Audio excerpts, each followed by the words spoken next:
हूं ना, तो भड़काने का काम तो आपकी तरफ से हो रहा है।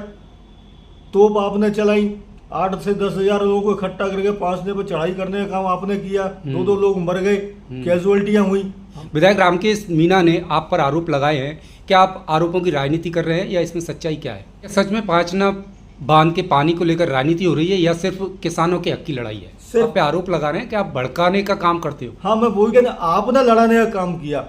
हाईकोर्ट के आदेश के बावजूद अगर पानी नहीं छोड़ा जाता है तो जिम्मेदार कौन होगा? हाईकोर्ट केस जी की एक बात की मैं ताकीद करूंगा, मैं आपके साथ। रबी और खरीफ की फसलों के लिए वहाँ भी पानी की जरूरत है। नहीं दिलीप जी, आप मेरे को फोर्स कर रहे हैं तो मैं कह रहा हूँ। जनता पूछ रही है आखिर पानी पर राजनीति कब तक? नमस्कार दोस्तों, मैं हूं दिलीप और आप देख रहे हैं न्यूज ऑल अपडेट। पांचना का बांध का पानी एक बार फिर विवादों में। एक तरफ गंगापुर सिटी के विधायक रामकेश मीणा के आरोप, दूसरी तरफ पांचना संघर्ष समिति के सदस्य अशोक सिंह धावई से हम उनका पक्ष जानने के लिए पहुंचे हैं। आखिर सच्चाई क्या है? राजनीतिक किसानों के हक की लड़ाई। आज हम सीधे बात करेंगे अशोक सिंह धावई से। भाई साहब नमस्कार, आपका बहुत बहुत स्वागत है हमारे साथ जुड़ने के लिए। विधायक रामकेश मीणा ने आप पर आरोप लगाए हैं। क्या आप आरोपों की राजनीति कर रहे हैं या इसमें सच्चाई क्या है?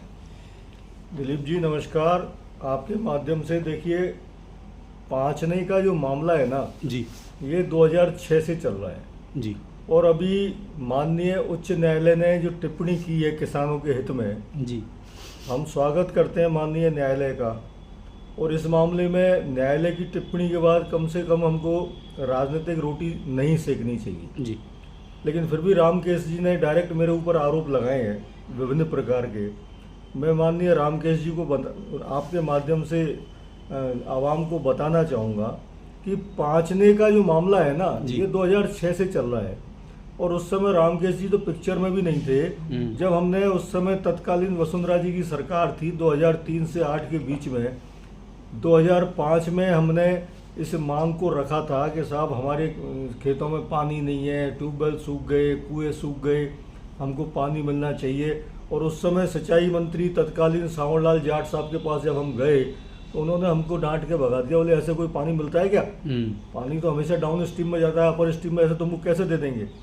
खैर, उस समय तत्कालीन कलेक्टर नवीन जैन साहब हमको लेके गए थे, तो लेकिन उस समय जो इरिगेशन सेक्रेटरी थे सिंघवी साहब, उन्होंने लास्ट में हमसे कही, बोले कोई बात नहीं, हम इसकी फिजिबिलिटी दिखा लेंगे, अगर ये फिजिबल होगा तो फिर हम आपसे बात करेंगे। हमने कहा ठीक है साहब। 6 महीने बाद फिर हमको सरकार ने बुलाया, बोले भाई आपकी मांग वाजिब है, फिजिबल है, हम आपको पानी दे सकते हैं। जब तो हमने पानी की मांग उठाई जी, रामकेश जी को शायद इस चीज़ का ज्ञान नहीं होगा, और 2006 से ही हम ये कह रहे हैं कि साहब हमको इसमें से पानी दे दो, हमको इसमें से पानी दे दो। और हम जब से इसकी मांग, कोई नया मुद्दा तो है नहीं। क्या सच में पांचना बांध के पानी को लेकर राजनीति हो रही है या सिर्फ किसानों के हक की लड़ाई है? सिर्फ राजनीति। पांचना बांध को लेकर लोग सिर्फ राजनीति कर रहे हैं, कुछ अपनी खोई हुई जमीन को वापस पाने का प्रयास कर रहे हैं। मैं रामकेश जी को एक बात और बता दूं, आप पांचना लिफ्ट के मामले में 2008 के बाद में आए हैं। उससे पहले 2007 में एक तथाकथित नेताजी उस समय राज में और हुआ करते थे, और उन्होंने एक बहुत बड़ा आंदोलन किया। रामकेश जी बात करते हैं ना, खून खराबे की, अहिंसा की, और आंदोलन की। हमने तो कभी आंदोलन किया ही नहीं, हमने तो हमेशा गांधीवादी तरीके से आंदोलन किया है। 1-2 महीने तक पांचना पर बैठ के हमने तो वहाँ धरना दिया है, सरकार से मांग की है, साहब हमारे खेतों में पानी नहीं है, हमको पानी दे दो। लेकिन 2007 में उन नेताजी ने जब आंदोलन किया, 8 से 10 हजार एक जाति के लोगों को इकट्ठा करके और सरकार को धमकी दे डाली कि मैं तो पांचना बांध को तोड़ने जा रहा हूँ। उस समय 2 समुदाय आपस में आमने सामने हो गए। उस समय यहाँ कलेक्टर मिस्टर श्रीमान कुणाल साहब थे और एसपी पुरोहित साहब थे, उन्होंने बीच में आके बीच उजाब करके किसानों को लड़ने से बचाया। तो इन नेताओं ने तो किसानों को लड़ाने का काम किया है। और उस समय भी क्या हुआ, उन्होंने तोप चलाई और तोप, वो आप पे आरोप लगा रहे हैं कि आप भड़काने का काम करते हो। हाँ, मैं वही तो बता रहा हूँ ना, तो भड़काने का काम तो आपकी तरफ से हो रहा है। तोप आपने चलाई, 8 से 10 हजार लोगों को इकट्ठा करके पहुंचने पर चढ़ाई करने का काम आपने किया। 2 लोग मर गए, कैजुअल्टियां हुई। हमने तो आज तक कभी ऐसा कोई काम नहीं किया। हम तो न्यायालय को आज भी सम्मान करते हैं, सरकार का सम्मान करते हैं। हाँ, लेकिन आपने लड़ाने का काम किया। 8 से 13 के बीच में जब आप थे, माननीय अशोक गहलोत जी की सरकार थी, जब आपने लिफ्ट में इसमें हम और आप साथ साथ गए, तो उन्होंने लड़ाने का काम किया। हमने 39 गांव के लिए पानी मांगा, आपने किसानों को लड़ा दिया 10-12 गांवों को जोड़ के, ताकि आपस में लड़ते रहेंगे। संभव ही नहीं है। हम तो आज भी उसी बात पर कायम है, हमारे 39 गांवों को पानी दे दो। हाईकोर्ट के आदेश के बावजूद अगर पानी नहीं छोड़ा जाता है तो जिम्मेदार कौन होगा? हाईकोर्ट यही तो कह रहा है ना, किसानों को पानी दो। हाईकोर्ट कब कह रहा है कि इसको दे दो, उसको मत दो, उसको काट दो, उसको पीट दो? ये थोड़ी कह रहा है। माननीय उच्च न्यायालय यही तो कह रहा है कि किसानों को पानी दो। हम भी यही कह रहे हैं कि दोनों तरफ ही किसान है। दोनों तरफ किसान है। हम तो 36 कौम की बात कर रहे हैं। हम कब कह रहे हैं? आज ये जो पांचना बांध है, ये करौली की बिल्कुल लाइफ जर्नी है। जी बिल्कुल। आप देखिए, करौली से लेके इधर धौलपुर तक, इधर जयपुर तक, कहीं भी पीने के लिए मीठा पानी नहीं है करौली के अलावा। तो ये देन है पांचने की। 36 बरादरी इस पांचने से पानी पी रही है।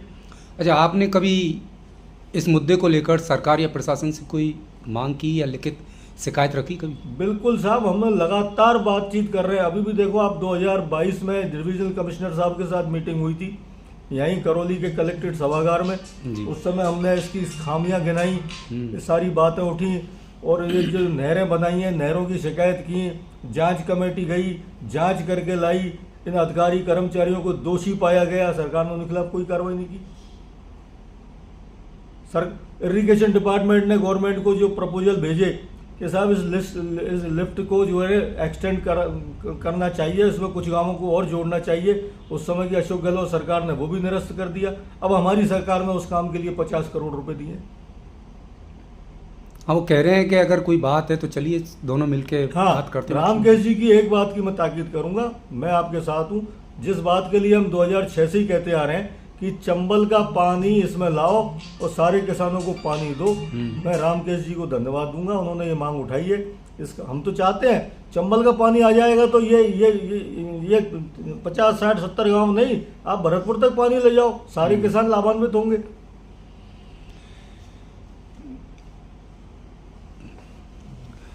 क्या आपके पास ऐसे कोई आंकड़े बताते हैं जिन्हें रोकने के लिए किसानों को कितना नुकसान हो सकता है पानी रोकने से आगे किसानों को? क्योंकि आप दोनों तरफ किसान देख रहे हो, तो आगे के किसानों को भी तो नुकसान हो सकता है। नहीं, कारण क्या है? रबी और खरीफ की फसलों के लिए वहाँ भी पानी की ज़रूरत है। नहीं दिलीप जी, पानी की ज़रूरत किसको नहीं है? किसान को तो, किसान की पहली आवश्यकता पानी है। पानी की ज़रूरत तो सबको है। यहाँ के किसानों से बात करते हैं तो वो कहते हैं हमारी ज़मीन पे ये बांध बंधा है, हमारी ज़मीन डूब में आई है। वो ठीक है, ज़मीन डूब में आई है, लेकिन ज़रूरत तो उधर के किसानों को भी तो है। पहले ये नदी 12 मास बहती थी तो उधर के भी लोग यूज ले लेते थे पानी को। दिलीप जी, अब आप मेरे को फोर्स कर रहे हैं तो मैं कह रहा हूँ, मुझे नहीं कहना चाहिए। किसी भी बांध का और नदी का ये नियम है, जब भी हम किसी नदी को रोक के बांध बनाते हैं तो सबसे प्रथम अधिकार उस पानी पर उन लोगों का होता है जिनको हमने पानी से वंचित किया। जहाँ ये नदी बहती थी उन गांवों में बननी चाहिए थी नहर। तो नहर का तो आपने डायरेक्शन ही चेंज कर दिया। ये जो कमांड क्षेत्र के गांव है उनमें कब बहती थी ये नदी? ये नदी तो नदी के आज जो गांव में जो पानी मांग कर रहे हैं उनमें बहती थी। तो नहर से जुड़ना तो उनको चाहिए था, प्राकृतिक रास्ता है, प्राकृतिक रास्ते से जो उनको तो आपने जोड़ा नहीं अपने राजनीतिक प्रभाव से, और आपने इसका नहर का डायरेक्शन ही बदल दिया, आपने अलाइनमेंट ही चेंज कर दिया। लेकिन हम उस चीज में नहीं जाना चाहते। सारे किसान एक हैं, इसमें कोई जाति धर्म कुछ नहीं है। किसान की एक जात होती, जो हर होता है वो किसान। सब किसानों को पानी मिलना चाहिए। अगर स्थिति यही रही तो किसानों का अगला कदम क्या होगा?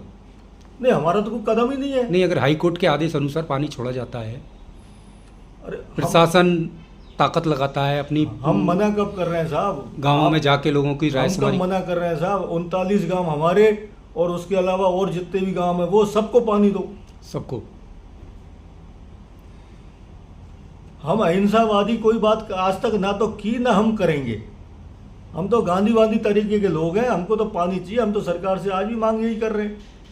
अच्छा, क्या आप विधायक महोदय, गंगापुर विधायक के साथ इस मुद्दे को लेकर बैठकर समाधान निकालने को तैयार? अरे साहब, मेरी कोई दुश्मनी थोड़ी है, मेरे बड़े भाई हैं।